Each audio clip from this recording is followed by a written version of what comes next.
dari mana aja. Mungkin penjualan hari ini gimana? Penjualannya mungkin bisa laporan. Mungkin ada yang mau pamer penjualannya.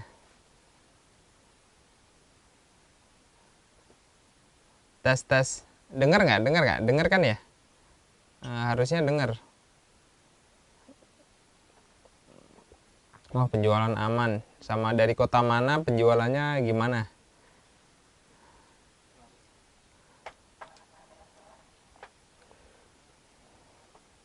Ada yang masih newbie, ada yang lumayan. Angka dong, angka keluarin dong. Angka sebulan berapa penjualan?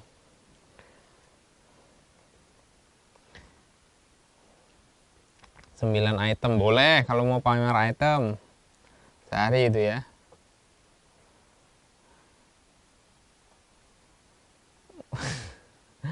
Beli nasi padang sisanya mobil jazz. Kita masih tunggu yang lain. Sudah berapa nih yang gabung? Bisa dilihat di mana sih? Alhamdulillah 2 piece 1 bulan 400. Waduh, alhamdulillah. Hari ini 0. Sepi. Jualan apa itu yang 0 itu?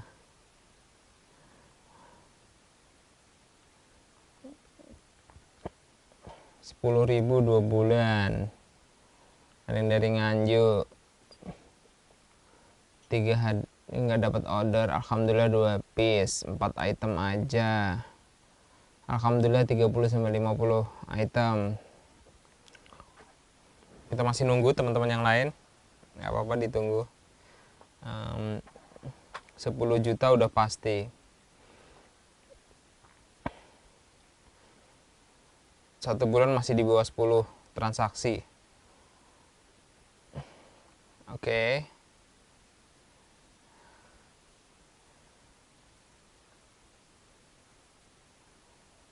800.000. Target sehari sih pengen 500.000.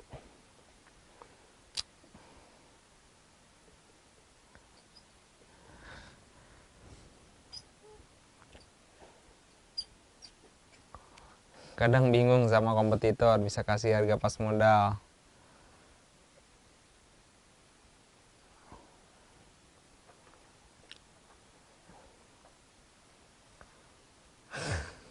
Gantengan. Thank you.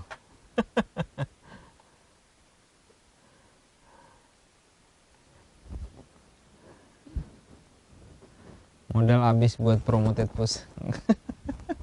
Nggak apa-apa, itu namanya investasi kalau pakai promoted push. Jadi kalau untungnya diinvestasiin di promoted push, nanti kan customernya nambah loyal. Nanti walaupun nggak untung nggak apa-apa, tapi penjualannya nanti di masa depan bisa lebih besar.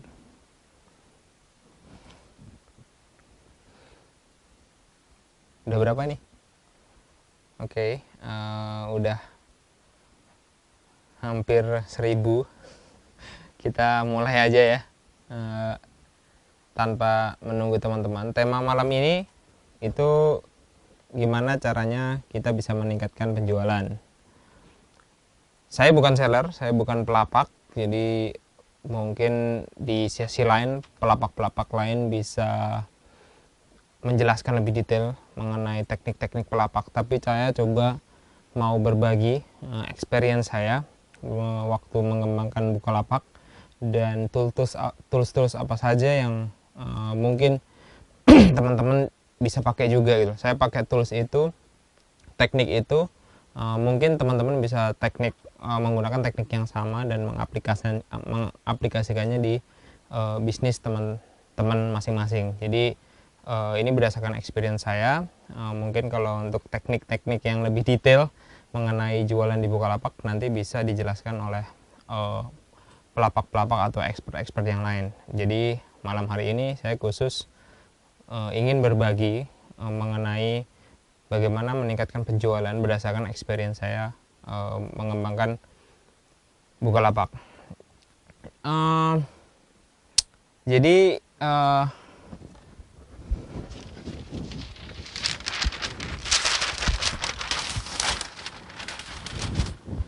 Kita mulai dari sini aja ya, nggak kebalikan ya. Kita mulai dari sini aja. Jadi saya punya satu tools yang ini sangat bermanfaat sekali untuk memahami. Ini bukan tahu bulat ya, bukan tahu bulat. Nanti saya jelaskan. Tapi saya mendapatkan tools ini ketika saya menjalani 1 tahun bisnis menjalankan Bukalapak. Saya mendapatkannya dari seorang berkebangsaan Jepang, karena di Indonesia itu belum banyak teknik-teknik marketing, sementara di sana sudah banyak sekali teknik marketing. Waktu saya mulai Bukalapak itu kita benar-benar mulai dari nol, benar-benar dari 2 orang. Saya nggak ngerti apa-apa, saya masih baru lulus mahasiswa. Bener-bener mulainya tuh modalnya nekat aja. Jadi modal nekat, modal keberanian. Pokoknya kalau ada kesempatan ya street style lah istilahnya. Istilahnya street style. Nah, waktu saya ketemu orang Jepang ini, dia menjelaskan satu teknik yang ini hampir dipakai oleh banyak sekali perusahaan di Jepang, dan saya cukup terinspirasi dan mulai menggunakannya. Sampai hari ini pun kami menggunakan teknik ini, teknik bagaimana meningkatkan penjualan lewat satu slide aja, satu pemikiran ini, satu ini. Jadi dia waktu saya ketemu tahun 2011 tuh dia menjelaskan cuma satu gambar ini aja. Jadi menurut saya ini satu gambar ini sangat penting untuk teman-teman bisa pahami bagaimana meningkatkan penjualan, baik itu bisnis di Bukalapak ataupun bisnis di tempat lain juga, ataupun teman-teman yang ada bisnis offline juga bisa menggunakan teknik yang sama untuk meningkatkan penjualannya. Oke, mungkin apa sih ini? Jadi ini namanya, mungkin saya sebut saja ya, saya sebut saja corong penjualannya nih.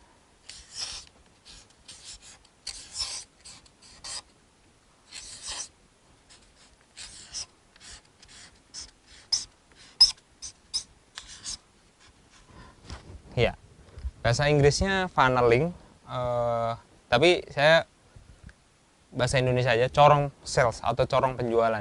Jadi corong penjualan ini adalah sebuah ya bentuknya seperti corong. Jadi seperti corong, dan masing-masing ada tahapannya. Jadi ini adalah mulai dari customer, pelanggan kita tuh tahu kita, sampai dia beli lagi terus. Jadi dari tahu, terus kemudian dia ngelihat berapa yang lihat, terus dia kemudian beli berapa yang beli. Kalau tadi mungkin ada yang penjualannya cuma 1 sehari, dicek berapa yang lihat, jangan-jangan yang lihat juga sedikit gitu. Kemudian dari beli, gimana caranya dia beli lagi. Habis dia beli lagi, gimana caranya dia ini bisa ngajakin pelanggan-pelanggan lain. Nah, lewat 5 corong inilah, 5 tahapan inilah customer itu berinteraksi lewat bisnis kita gitu. Mulai dari dia tahu, sekali lagi ya, tahu. Mungkin dia nggak pernah lihat bisnisnya. Oh, saya tahu misalkan Ira Shop gitu. Saya tahu Ira Shop gitu. Mungkin dia teman saya tahu, tapi dia nggak pernah ngeliat gitu. Berarti kita mikirnya gimana caranya dia tahu, dia udah tahu, gimana caranya dia ngelihat produknya, dan setelah ngelihat kita harus memikirkan bagaimana dia membeli. Jadi kalau dia belum beli, ya gimana caranya kita terus memikirkan supaya funneling ini itu istilahnya lebih besar gitu. Saya kasih analogi sedikit kenapa funneling ini penting. Contoh, teman-teman udah menceritakan bisnis teman-teman ke misalkan 100 orang, 100 gitu ya.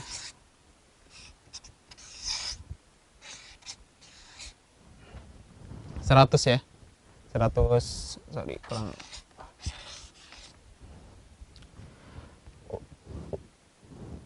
Ada 100 orang udah tahu bisnis teman-teman. Terus kemudian dari 100 ini 50 itu datang ke toko atau datang lihat lapaknya gitu. 50. Jadi kita udah woro-woro, kita udah marketing, kita udah nyeritain ke mungkin di sosial media ke teman-teman kita, aku punya lapak di Bukalapak nih gitu. Terus yang datang 50. Sebenarnya ini angka yang cukup bagus. Ternyata dari 50 ini hanya satu yang beli atau dua deh. Ternyata dua yang beli. Yang beli ya, yang beli dua. Terus dari yang beli dua ini, yang beli lagi itu 0. Yang beli lagi 0. Dan yang ngajak beli ya jelas 0. Karena untuk mereka cerita ke teman-temannya itu bahwa produknya di situ bagus, beli lagi dong, beli di situ aja gitu. Dia membutuhkan beli lagi atau loyalitas. Dia harus sering membelinya. Jadi kurang lebih ini contoh funneling, contoh bagaimana saya membuat corong terhadap bisnis saya yang tadi saya kasih contoh ya. Bisnisnya sehari 100 orang tahu, terus yang kedua dari 100 orang yang tahu itu 50% atau 50 orang itu dia ngelihat mungkin saya kasih link, jadi mereka ngelihat gitu. Ternyata hanya dua yang beli. Pasti ada tanda tanya dong, kenapa di sini perbandingannya kalau dilihat itu 1:25. Di sini perbandingannya bagus, 1:2 ya. Jadi di sini 50%, pas ke sini ini hanya 4%. Jadi sangat rendah sekali. Di sini 0 gitu. Tapi kalau ngelihat ini berarti yang perlu dioptimasi yang mana? Yang perlu dioptimasi, yang perlu ditingkatkan penjualannya, aktivitasnya, perlu diotak-atik lah gitu. Kalau saya melihat ini masih ada ruang untuk teman-teman bisa melakukan improvisasi yang sangat lebar gitu, karena perbandingannya 1:25 gitu. Bayangkan naik 1:10 aja, penjualannya langsung meningkat. Ini misalkan 1:10, penjualannya langsung meningkat jadi 5. Penjualan langsung meningkat jadi 5. Nah, caranya gimana nanti saya cerita, tapi saya ingin menjelaskan mengenai sistem frameworking ini, sistem corong ini. Jadi teman-teman harus tahu corong teman-teman tuh kayak gimana gitu. Harus di track berapa yang lihat produk kita, berapa yang beli dari yang lihat, berapa yang beli lagi. Kalau perlu dicatetin nih, customer ini datang kok nggak beli lagi ya gitu. Lebih banyak nggak belinya. Misalkan saya kasih contoh lagi, ini dari yang ngelihat 50, dari 150 itu bagus banget. Teman-teman udah mengimprove ini jadi katakanlah 15 gitu ya. 15. Ini udah diimprove jadi 15. Ini bagus banget dong 15 tuh. Ternyata ini masih 0. Pasti ada masalah di situ gitu. Pasti ada masalah. Kenapa orang beli 15 dan dia nggak beli lagi gitu? Kenapa dari 15 orang beli lagi? Ini harian ya. Kalau dilihat bulanan pasti ketahuan trennya. Kenapa nih? Pasti ada masalah besar. Entah produknya kurang bagus, terus kemudian atau pelayanannya nggak bagus, nyampainya lama sehingga mereka kecewa dan sebagainya, sehingga menyebabkan mereka tidak beli lagi. Jadi gitu ya, kira-kira sampai ngajak beli lagi. Jadi dari beli lagi, terus ngajak beli lagi. Mudah-mudahan bisa dipahami ya. Jadi ini bentuknya seperti corong, isinya nanti angka-angka, teman-teman cek aja angkanya. Jadi berapa orang yang tahu, berapa orang yang lihat produk kita, produk-produk kita. Kalau jualan kan, atau kalau offline, berapa yang berkunjung. Jadi berapa yang berkunjung, terus dari yang berkunjung itu berapa yang beli nih. Cek lagi, berapa yang beli lagi, dicatat. Jadi kalau ada customer, diingat-ingat, dicatat kalau bisa. Username-nya kalau di Bukalapak, kalau ketemu di offline, kalau bisa juga beli di offline dicatat. diingat-ingat gitu. Teknik ini sangat umum sekali dilakukan oleh master of sales, master orang-orang jago sales. Jadi saya pikir saya harus nge-share ini karena ini yang juga membantu. Jadi sejak saya pakai teknik ini, penjualan di Bukalapak tuh luar biasa karena saya bisa mengontrol tren penjualan, mana angka-angka atau area-area yang kurang bagus. Jadi saya bisa fokus ke area itu. Jadi seperti tadi saya kasih contoh, oh ini perbandingannya kok tidak masuk akal. Jadi kita masuk ke situ. Kita mulai dari tahu dulu.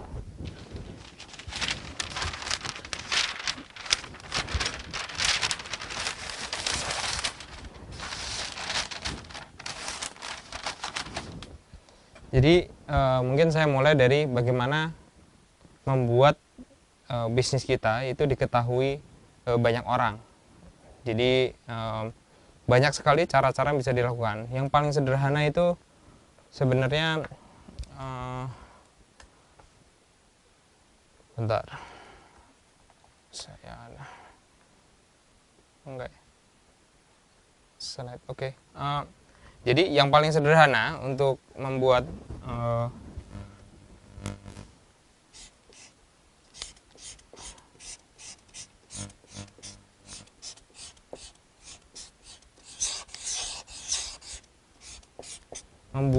membuat orang tahu bisnis kita. Ini bukan membuat tahu bulat ya. Tapi gimana caranya orang-orang itu tahu bisnis kita tuh ada loh, tahu dan ingat. Banyak, intinya di level tahu, level awareness gitu. Yang mungkin beberapa contoh yang sangat sederhana adalah punya business card atau kartu nama, terus punya brosur. Sederhana aja, yang murah-murahan aja nggak apa-apa. Brosur, yang penting orang tahu gitu. Saya pernah ketemu ada orang ngadain seminar, dia atau jualan produk, dia bikin selembaran gitu.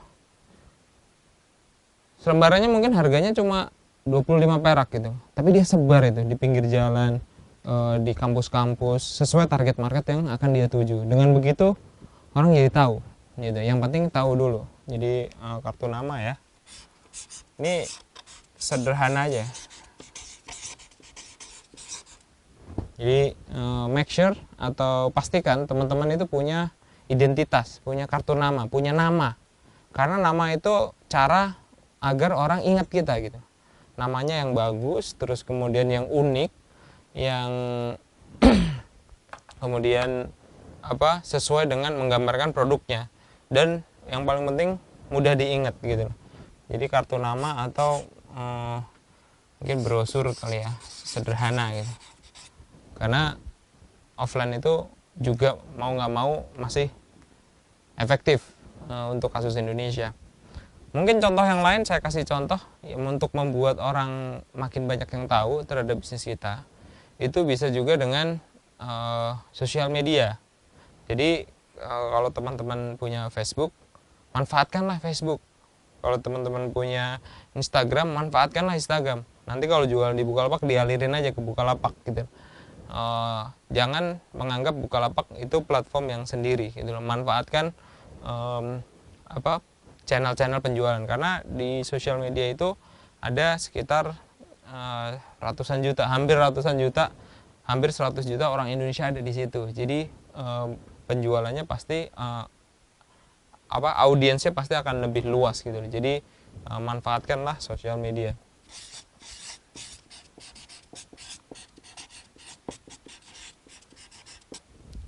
Mungkin bisa add orang-orang yang relevan sesuai target marketnya, terus kemudian bisa membangun konten di situ. Nah, mungkin yang ketiga konten ya. Jadi kalau misalkan jualannya jualan spidol gitu ya, bahas aja, nulis aja blog kan gratis ya, tentang spidol. Nah, di situ diselip-selipin, aku jualan juga di situ gitu. Mungkin di sosial media khusus bikin fanpage tentang spidol, atau yang jualan gadget bikin Instagram khusus gadget, mereview gadget, atau bikin website yang mereview gadget. Dengan membuat konten itu orang-orang akan ketarik ke bisnis kita, sehingga setelah ketarik kan mereka tahu bahwa kita punya bisnis gitu.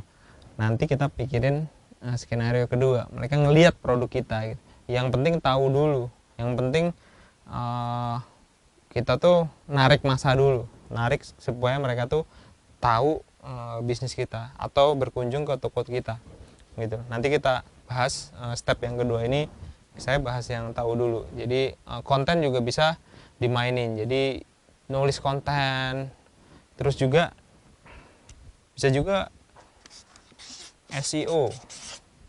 Teman-teman yang mungkin cukup tahu SEO itu bisa dimanfaatkan. SEO tuh sebenarnya prinsipnya menurut saya sederhana, bukan maksudnya ngakal-ngakalin ya, tapi paling tidak bisnis kita itu harus pas diketik di Google. Paling basic banget pas kita ngetik, misalnya tadi contoh Ira Shop, pas diketik Ira Shop gimana kita nomor 1 gitu. Nah ini terkait nama juga, kalau namanya sama udah ada yang lain ya nanti bingung. Jadi namanya harus unik gitu, harus unik. Dan ketika dicari, ini basic banget ya, basic gitu, mencari contoh Zaki Shop, dicari di Google nemunya tokoku gitu. Jadi itu berarti sudah melewati fase SEO yang basic. Kemudian yang lain yang lebih advance lagi, kalau saya jualan handphone tadi, mungkin handphone terlalu luas ya, spidol gitu ya, spidol, nyari jual spidol di Google, dicek gitu loh, apakah lapak kita itu ada di urutan yang pertama gitu. Kalau belum, mungkin itu jadi sarana untuk bisa diotak-atik, entah mungkin tadi nulis konten, terus kemudian kalau di Bukalapak mungkin bisa dioptimasi judulnya. Jadi judulnya harus ada kata spidolnya dong, jualan spidol murah, kualitasnya sekian sekian sekian. Jadi saya pikir SEO ini tidak untuk ngakal-ngakalin tentunya, tapi membuat bisnis kita tuh eksis di Google dengan konten yang proper juga, yang baik juga gitu. Jadi itu SEO, dan SEO ini gratis teman-teman. Jadi kalau teman-teman bisa pakai, itu menurut saya akan bisa menambah orang tahu gitu. Jadi kalau ini ditambah, misalkan ini tadi ya kan kita mencari angkanya ini berapa sih gitu. Kalau ini 100, ini misalkan 500 masanya, ini konten ini 1000, ini 500, dijumlah lumayan juga nih, 2100 sehari orang tahu gitu. Dan ini prosesnya berkelanjutan terus gitu. SEO ini kan jalan terus gitu, konten jalan terus. Konten, misalkan teman-teman bangun konten, nanti di share sama teman-teman yang lain. Sosial media juga akan di share juga gitu. Udah di share terus searchable lagi di Google. Kartu nama juga mungkin mereka masih nyimpan kartu namanya, jadi kayak gitu. Mungkin bisa diselipin juga di order supaya mereka bisa ngasih tahu, bisa lebih tahu produk yang lain gitu. Jadi mereka makin tahu, oh tidak hanya jualan ini dong, jualan ini juga dan sebagainya. Jadi cross sell. Kalau misalkan teman-teman jualan handphone padahal jualan casing, ya dikasih tahu customernya bahwa saya jualan casing juga loh di ordernya itu dan sebagainya. Jadi ini beberapa ide untuk memperbesar audiens. Saya ulang lagi ya, untuk memperbesar memperbesar tahunya, memperbesar orang tahu bisnis kita, memperbesar orang aware, memperbesar orang datang ke bisnis kita, tahu gitu ya.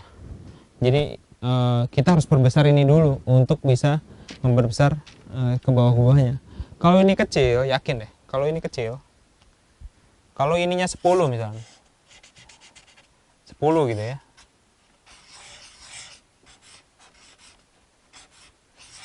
ke bawahnya juga akan kecil. Itu kenapa bentuknya corong juga adalah kalau kita netesinnya 10, ke bawahnya itu bakal lebih kecil gitu.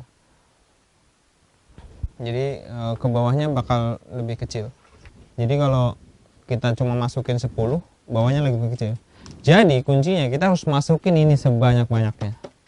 Kita harus masukin ini 10.000 gitu, atau sebanyak-banyaknya intinya, supaya netesnya ke sini juga makin besar absolutnya ya.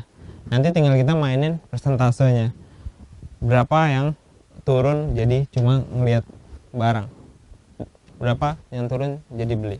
Oke, kita ke tahap selanjutnya. Jadi tadi ada beberapa teknik biar tahu. Sekarang mungkin saya setelah tahu itu lihat tadi ya.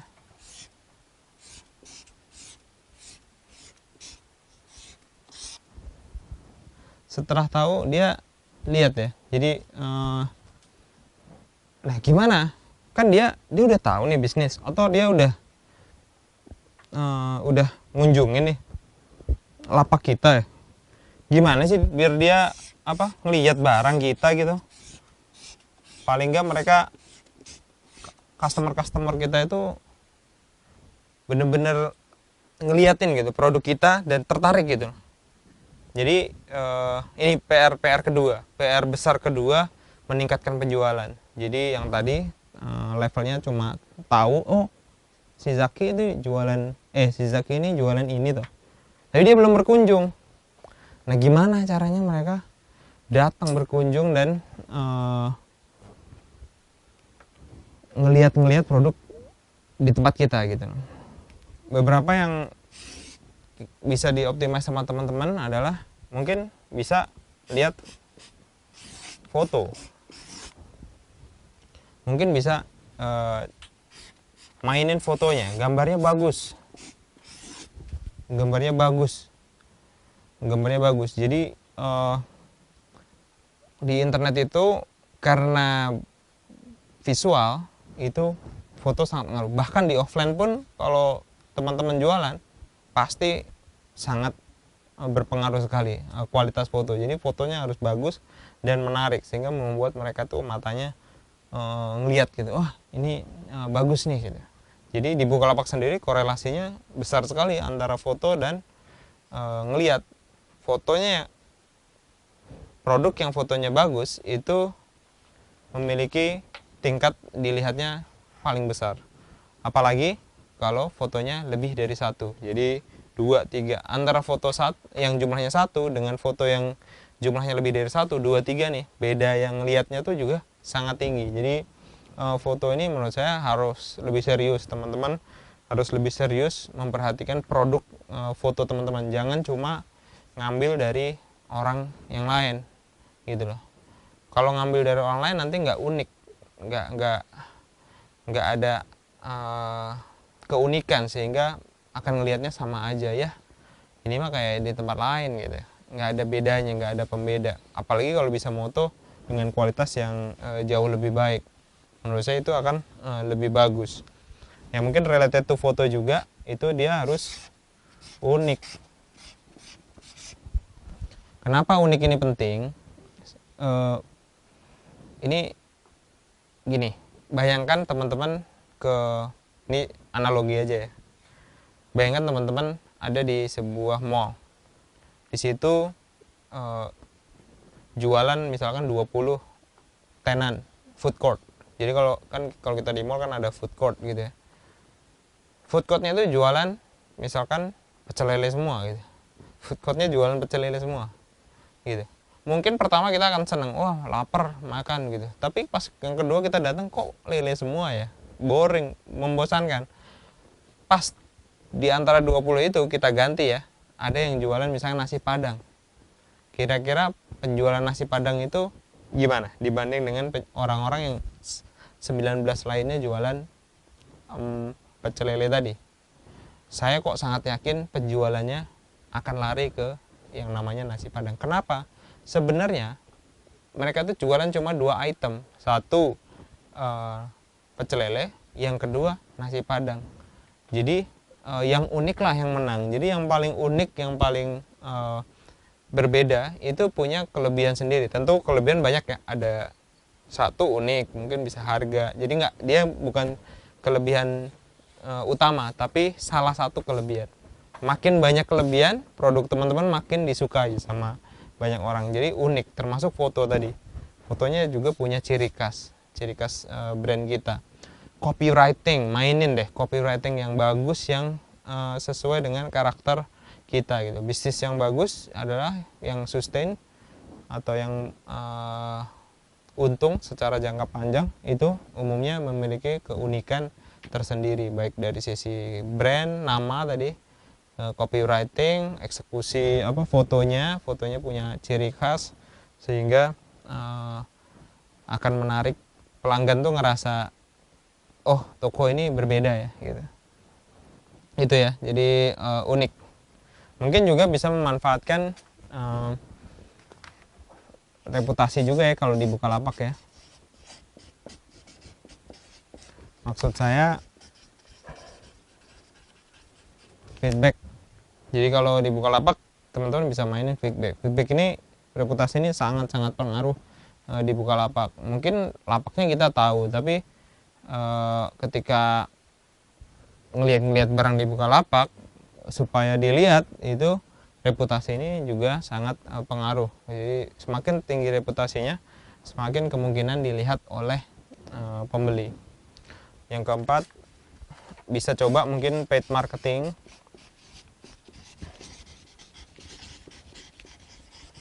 Di Bukalapak sendiri ada promoted push. Jadi promoted push ini bisa dijadikan cara untuk investasi. Jadi invest dulu, bayar dulu supaya customernya kejaring dulu, supaya ngelihat dulu, hafal.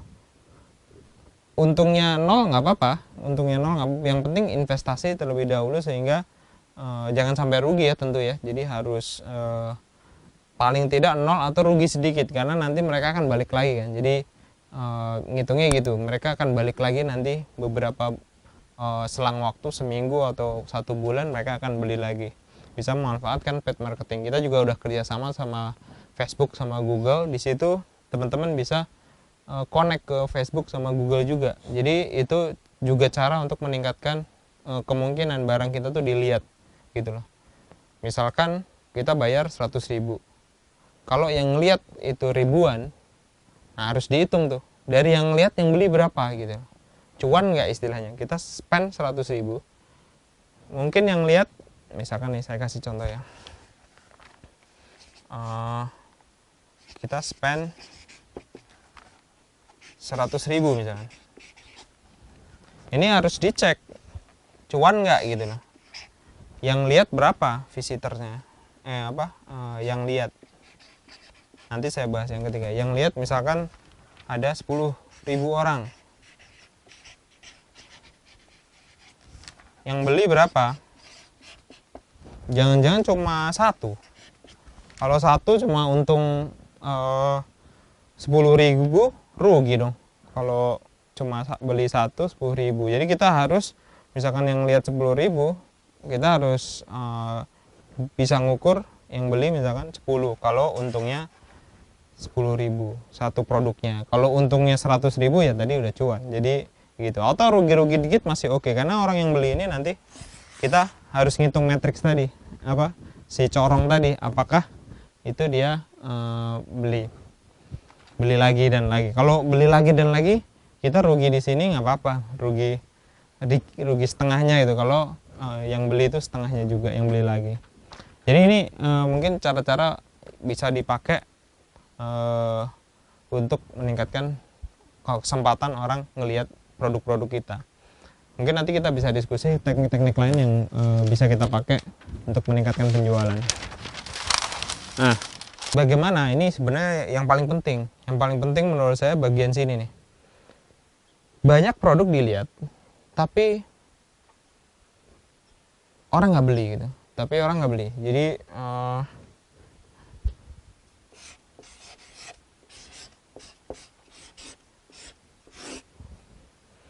Jadi banyak produk dilihat tapi orang nggak beli. Banyak faktornya gitu. Kalau saya menangkap, yang pertama mungkin harga. Jadi harga ini masih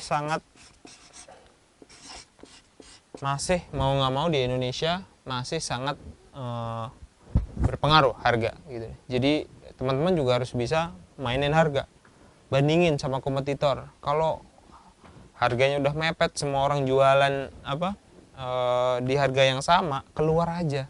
Ngapain jualan barang yang nggak untung gitu loh. ngapain jualan yang nggak untung gitu. Jadi saya juga suka heran ada pelapak di Bukalapak yang jualan nggak untung, ngapain coba. Jadi harusnya keluar aja dari zona itu, jualan produk lain yang untung, yang cuan gitu. Jadi ini harga ini juga perlu dianalisa karena harga ini sangat berpengaruh. Salah satu ya, sekali lagi kita harus mainin semua faktor teman-teman, nggak bisa ngandelin harga tok. Kalau ngandelin harga tok nanti perang harga, pas saat perang harga kita daya tahannya kurang, nanti kita mainin hal-hal lain. Kita kan tadi ada 5 poin ya, 5 hal besar gitu.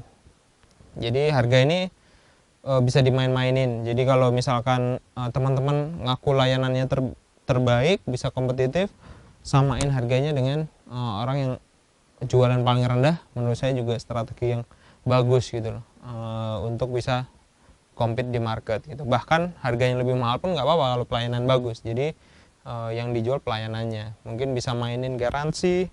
Jadi ditulis aja di situ. Jadi kalau orang jualan kan kadang, kalau online ya apalagi, saya paling sebel itu ada orang jualan pokoknya kalau udah beli di lapak gue nggak bisa dibalikin. Paling sebel tuh ada pelapak yang modenya begitu gitu, kejem banget gitu. Padahal itu bikin orang takut gitu, was-was gitu. Padahal kalau ngasih garansi, kalau ada masalah apa-apa kita garansi, nggak apa-apa misalkan nanti rugi sedikit gitu, tapi teman-teman punya cadangan kepercayaan, istilahnya cadangan kepercayaan yang besar dari yang tadi ya, ngelihat, habis ngelihat beli, mereka tuh kesempatan belinya tuh tinggi gitu. Jadi ini hal-hal seperti garansi, kualitas, purna jual itu sangat-sangat mempengaruhi orang untuk percaya membeli produk di tempat teman-teman semua. Garansi mungkin bisa di promo. Saya pernah ketemu pelapak yang dia jualannya pokoknya free ongkir aja, strateginya free ongkir, barangnya kecil-kecil, dikirim hanya via Pos Indonesia, karena Pos Indonesia untuk barang kecil-kecil bisa jauh lebih murah katanya. Saya pikir pinter sekali strateginya gitu. Jadi itu promo-promo seperti itu, gratis ongkir, ya sesuai, tentu harus dihitung-hitung ya. Mungkin dia sekali ngirim cuma 3.000 perak atau 4.000, jadi rugi 3.000 tapi bisa naikin penjualan 5 kali lipat atau 3 kali lipat misalkan. Itu ya nggak masalah juga gitu loh. Jadi promo bisa jadi hal yang menarik untuk meyakinkan orang yang lihat itu jadi beli. Jadi itu mungkin yang lain termasuk reputasi tadi ya, ini juga ngeyakinin kan ada feedback. Jadi kalau ada feedback itu harus dijaga dengan baik. Kalau feedbacknya bagus, ini akan meyakinin orang untuk beli.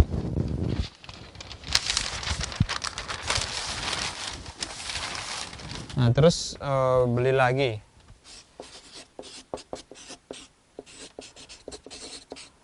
Ini juga cara yang menurut saya penting banget. Banyak orang bisnis yang hanya memikirkan orang beli transaksinya, tapi tidak memikirkan berapa persen orang yang balik lagi gitu. Berapa loyal customernya, istilahnya loyal customer. Nah ini juga harus diperhatikan lagi, berapa orang yang beli itu beli lagi. Teman-teman harus track itu, karena tanpa tahu itu nanti kita nggak bisa membangun bisnis yang baik. Pada akhirnya bisnis yang baik itu yang customernya balik lagi, percaya deh. Jadi bukan yang cuma ngejar promo misalkan. Ya pastikan juga bahwa orang yang datang itu promonya itu digunakan untuk menarik, tapi pastikan dia balik lagi gitu, bukan alasan utama gitu. Tadi ya saya bilang pelayanan, ya jadi ini pelayanan.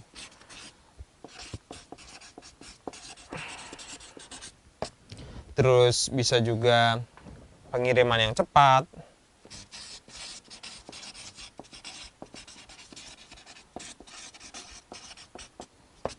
Bisa juga ramah, misalkan pelayanannya.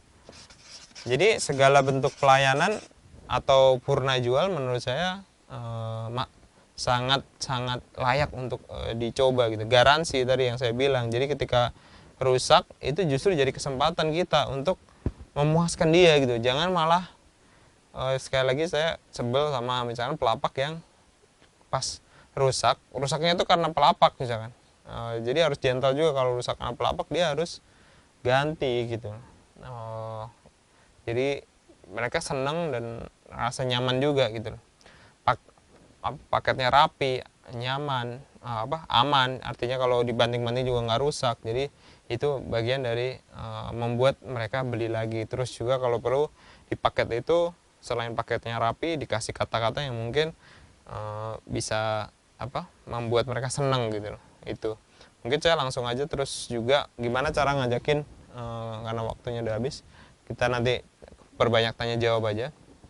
Nah setelah beli lagi itu ngajakin beli, jadi mereka itu kalau puas itu ngajakin lagi gitu. Mungkin bisa buat kuis, jadi buat customer kita yang ini nanti ada kuis atau promo, kalau ngajakin teman nanti dapat ini dapat itu gitu. Jadi skema-skema semacam itu menurut saya menarik juga untuk dicoba gitu. Jadi yang share di sosial media dengan hashtag ini nanti dapat promo ini, sehingga mereka viral, istilahnya viral, ngajakin teman-temannya yang udah beli, orang yang udah beli ini akan ngajakin teman-temannya, karena di Indonesia ini orang lebih percaya kalau yang ngajak itu teman, bukan kita sebagai bisnis. Kalau kita ngedekatin itu lebih tidak efektif daripada teman yang ngedeketin gitu.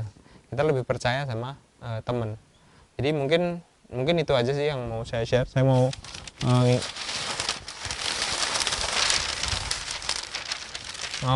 ngulang lagi ya. Jadi tolong dicek 5 hal ini, berapa orang yang udah tahu, aware bisnis kita, audiensnya tuh berapa, terus kemudian yang udah ngelihat, yang pernah datang ke toko kita tuh berapa. Di Bukalapak ada view-nya itu, bisa dicek juga berapa sih yang lihat produk kita. Kalau ada produk yang view-nya banyak tapi nggak laku-laku, ada yang salah itu pasti. Kemungkinan harganya, atau tadi apa lagi, nggak ada promo, atau fotonya kurang bagus. Jadi kalau misalkan ada produk dibeli banyak banget tapi orangnya nggak beli lagi, coba cek lagi deh, mungkin produknya jelek gitu loh, atau pelayanannya kurang bagus. Jangan-jangan ada yang misalkan punya karyawan ya, bagi yang punya karyawan kadang nggak dicek karyawannya pelayanannya kayak gimana, cek juga, takutnya mereka kecewa gitu dengan pelayanan, misalkan lama, nggak nyampe-nyampe gitu. Jadi itu sih beberapa teknik ningkatin penjualan. Kalau kita bisa fokus satu-satu ke sini, dari atas ini memperbanyak ini, percayalah nanti penjualan itu akan meningkat. Dan bangun pagi siang malam, bangun siang kerja, itu mikirnya ini aja, ini pokoknya tahunya lebih banyak gimana caranya, ini kita pikirin terus aja. Jadi ini adalah alat teman-teman bisa pakai untuk kondisi apapun, dan strateginya pun bisa, tekniknya bisa berubah-ubah. Ini kan contoh saja yang saya kasih, nanti teman-teman bisa kembangin lagi contoh-contoh lain gitu. Ketika sosial media nggak ada misalkan, nanti ada tool lain kita bisa pakai. Jadi itu ya, kita bisa langsung ke tanya jawab aja. Oke. Penjualan meningkat, yang pusing itu inventory barangnya, benar. Jadi seringnya kalau sekali lagi kalau cuma ngejar ini, nanti ininya bisa melorot biasanya. Jadi sebagai pebisnis kita harus ngelihat semuanya. Kita ngelihat semuanya. Terus juga kita jangan terjebak dalam satu kelebihan, harga tok gitu.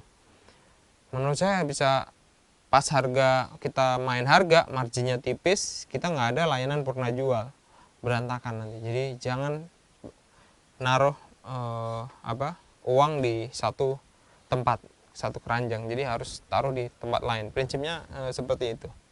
Taruh di banyak tempat.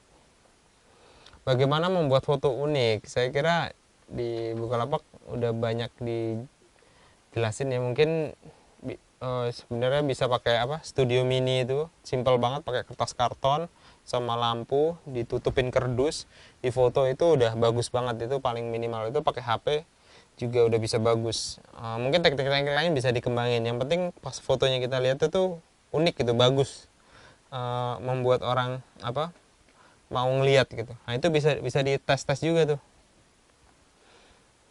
ya. Customer saya 80% dropshipper, maunya harga murah terus dan tanpa label lagi. Nah itu bahaya itu. Kalau menurut saya dropshipper ini perlu disikapi lebih jeli ya, karena kita ini melayani orang yang istilahnya kompetitivenessnya tuh hanya harga saja. Jadi saya tidak menyalahkan, tapi perlu hati-hati juga kalau buat yang customernya tuh 80% dropshipper. Kenapa? Karena dropshipper ini cari harga dan mereka tidak loyal. Umumnya tidak loyal, mereka akan cari harga yang lebih murah. Begitu ada yang lebih murah, dia pasti akan pindah dan itu menggerus keuntungan kita. Itu akan menggerus keuntungan kita. Jadi buat yang punya dropshipper mungkin dipastikan dia tidak menghancurkan harga kita, menghancurkan keuntungan kita. Ya jangan sampai kita mengikuti kemauan mereka. Terus yang juga bahaya adalah karena kita nggak pegang customer ya kan, tadi nggak ada label, jadi kita nggak dikenal sama customer gitu. Nah itu yang menurut saya cukup bahaya ya, maksudnya kita melayani tapi kok kayak nggak langsung gitu. Paling tidak harus berimbang, jangan cuma dari dropshipper saja gitu. Jadi banyak source-nya, dan yang lebih penting jangan sampai terjun ke perang harga, jangan sampai gitu. Meningkatkan pembeli dan beli lagi, apa tips supaya orang mau mengajak beli di lapak kita? Ya tadi mungkin bisa menciptakan promo supaya mereka tuh beli lagi. Terus bisa juga dipaket itu diselipin kuis. Kalau kamu share di sosial media, kita share link ini, misalkan link di Bukalapak di sosial media dengan hashtag ini, karena kalau tanpa hashtag nggak ketahuan, itu kita bisa kita filter, dia ada kesempatan dapat hadiah. Hal-hal semacam itulah. Promoted push dan push bedanya apa, efeknya apa? Waduh, bedanya banyak ya. Jadi kalau promoted push itu dia selalu, ini saya jadi jualan, nanti dicari aja deh ya. Intinya dengan promoted push itu kita bisa meningkatkan produk kita gitu. Kalau push dia lebih dinamis, bisa diotak-atik. Kalau promoted push itu cukup fix. Bagaimana cara melihat berapa orang yang sudah lihat toko kita di BL? Itu bisa dilihat di produk. Jadi produk itu kan ada view-nya, itu teman-teman bisa jumlahin aja manual. Agak manual memang. Kita lagi mengembangkan sistem analytics yang sesuai. Jadi dari situ bisa dicek. Kenapa iklan saya selalu kalah dengan iklan saya, padahal saya menggunakan fitur promoted push. Sekali lagi, mungkin bisa dicek, bisa dibandingkan dengan kompetitor. Gambarnya tadi ya, banyak sekali faktornya. Mulai dari gambar, mulai dari copywriting, mulai dari harga, mulai dari pelayanan, feedback, terus kemudian kecepatan respon. Karena di online ini kan orang cepet-cepetan. Jadi kalau kita ngejawabnya 1 jam, pembeli itu sebenarnya dia nanya ke banyak tempat. Jadi dia nanya A, B, C, D. Yang paling cepat balas dia yang dia beli di situ gitu. Nah kalau kita jawabnya lama 1 jam, bisa jadi ya nggak ada order gitu loh.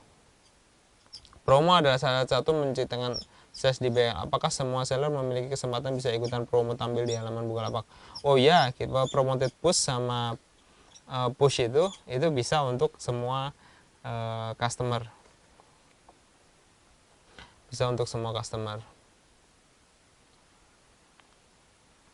Saran saya dimenggunakan duplicate account. Ya, kita sedang program memusnahkan duplicate account, orang-orang yang memang jualan hanya untuk menebar produk. Itu kita lagi berantas, dan saya sangat tidak menyarankan teman-teman melakukan itu. Jadi cara-cara seperti itu nggak sustainable, nggak mikir jangka panjang. Nanti kita akan berantas terus cara-cara yang menurut kami tidak fair. Jadi tetap sebagai pebisnis kita harus mikir cara yang benar tuh seperti apa gitu. Terus diversifikasi atau spesialisasi. Ini tergantung kompetensinya ya. Saya pikir saya nggak bisa memastikan pilih yang mana. Dua-duanya sama-sama bagus. Ada yang pengen jadi palu gada, jadi keunggulannya pelayanan. Ada yang pengen jadi misalkan spesialis. Saya jualan cuma spidol tadi saya kasih contoh, atau jualan diecast, cuma jualan satu produk aja. Itu kelebihannya saya bisa tahu lebih dalam, saya bisa tahu harga, saya bisa tahu market, saya bisa tahu supplier yang mana yang paling murah. Tapi kalau diversifikasi mungkin kompetensinya tidak sekuat itu, tapi kelebihannya bisa jual produk yang banyak dan bisa punya kelebihan yang lain, misalnya pelayanan atau harga. Ya harga susah sih, harga pasti menang yang spesialis karena dia nyedot barang yang lebih besar pasti.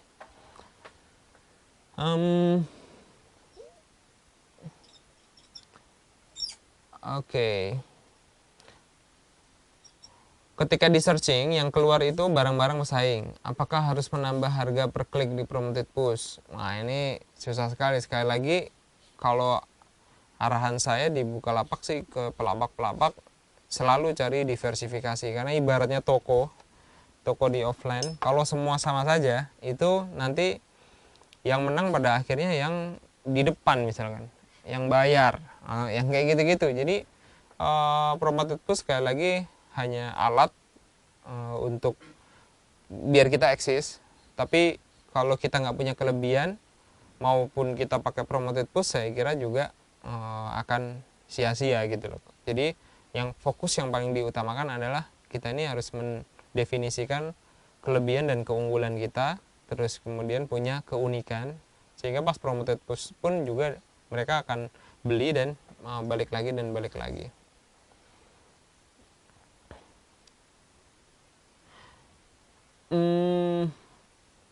Mana lagi? Ada pertanyaan?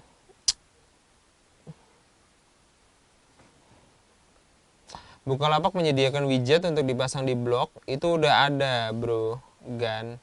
Itu udah ada. Jadi cek aja. Itu kita punya tuh widget itu. Jadi itu udah ada.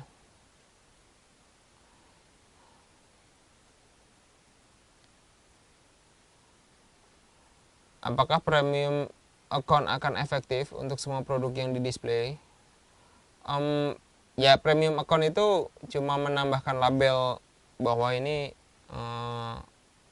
pelapak pilihan gitu ya. Jadi saya pikir sedikit banyak pasti pengaruh itu terhadap penjualan. Jadi silakan dicoba saja. Kalau tidak pengaruh, tarik lagi aja. Kita juga terus mengembangkan fitur-fitur kita supaya itu bisa meningkatkan penjualan teman-teman yang menggunakan premium account. Jadi kita akan terus tingkatkan juga efeknya. Saya pernah jadi dropshipper. Yang pertama dilihat untuk cari supply yang pertama bukan harga, tapi reputasi toko, kecepatan kirim dan tingkat. Wah itu benar. Jadi sekali lagi saya tadi komentar saya tentang dropshipper, jangan cuma harga, tapi juga kualitas toko, terus kemudian kecepatan, itu menurut saya sangat sangat pengaruh.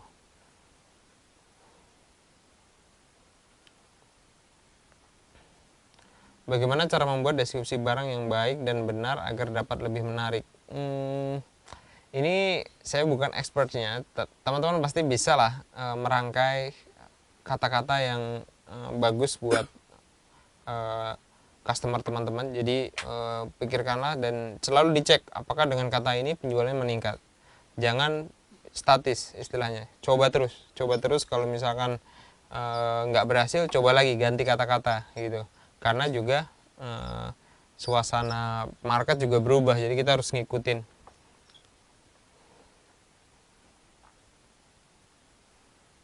Ya, mungkin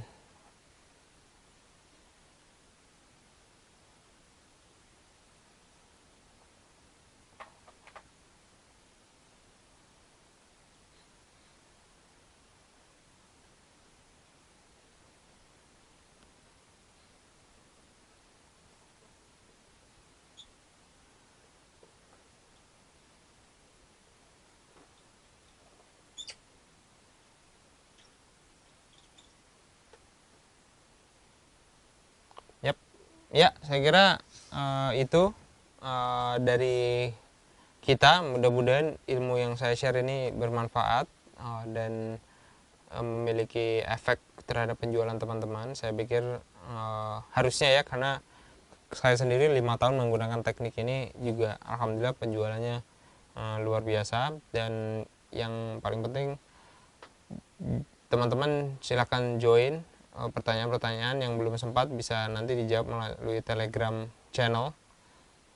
Kita punya Telegram channel. Terus juga jangan lupa saksikan webinar selanjutnya. Kita masih memiliki webinar Selasa depan itu jam 7 malam ya, jam 7 malam. Jadi webinar ini akan rutin kita lakukan untuk kita bisa terus berbagi dan sama-sama kita maju. Sekali lagi saya ucapkan terima kasih kedatangan teman-teman, mudah-mudahan bermanfaat. Oke ya, sip.